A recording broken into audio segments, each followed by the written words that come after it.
Hi hello. അപ്പം ഞാൻ ഇന്ന് ഒരു പുതിയൊരു വീഡിയോ ആയിട്ടാണ് വന്നേക്കുന്നത്. എന്താണെന്ന് വെച്ചാൽ ഇന്ന് കാണിക്കാൻ പോകുന്നത് നിങ്ങൾക്ക് അറിയായിരിക്കും, ഇപ്പോൾ ഓണമല്ലേ. അപ്പോൾ ഓണത്തിൻ്റെ റിലേറ്റ് ചെയ്തിട്ടുള്ളൊരു കാര്യമാണ് കേട്ടോ. ഇതെന്താണെന്ന് മനസ്സിലായില്ലേ? നമ്മുടെ കുടുക്ക. അപ്പോൾ ഈ കുടുക്കനാണ് നിങ്ങളിങ്ങനെ പൊക്കി വെച്ചുകൊണ്ട് നിൽക്കണേന്നാണ് നിങ്ങൾ വിചാരിക്കുക.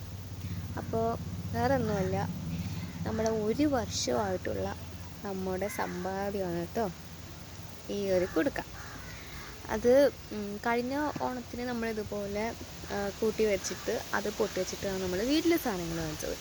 അതുപോലെ ഇപ്പോഴും അന്ന് മുതൽ നമ്മൾ പിന്നെയും ഒരു കുടുക്ക വാങ്ങിച്ചിട്ട് പിന്നെയും 1 രൂപ 2 രൂപ 5 രൂപ 10 രൂപ അങ്ങനെയൊക്കെ കൂട്ടി വെച്ചിട്ടാണ് നമ്മൾ ഈ ഒരു കുടുക്ക വാങ്ങിച്ച് ഇതുവരെ ആക്കിയത്. ഇത് നമ്മൾ ഓണത്തിന് പൊട്ടിച്ചിട്ട് നമ്മളിതിലാണ് സാധനം വാങ്ങാൻ പോകുന്നത്. ഇതുപോലെ എത്ര പേരുണ്ടാവും ഇങ്ങനെ കുടുക്കയിൽ പൈസയൊക്കെ നിറച്ച് വെച്ചിട്ട് ഒരു ഓണത്തിനോ ക്രിസ്മസിനോ പെരുന്നാളിനോ ഒക്കെ ഇതുപോലെ പൊട്ടിച്ച് സന്തോഷം കണ്ടെത്തുന്നവർ എത്ര പേരുണ്ടാവും? അപ്പോൾ അത്രയേ ഉള്ളൂ ഇന്നത്തെ വീഡിയോ. ഇഷ്ടമായോ ഒന്ന് സബ്സ്ക്രൈബ് ചെയ്ത് സപ്പോർട്ട് ചെയ്യണേ. ബൈ.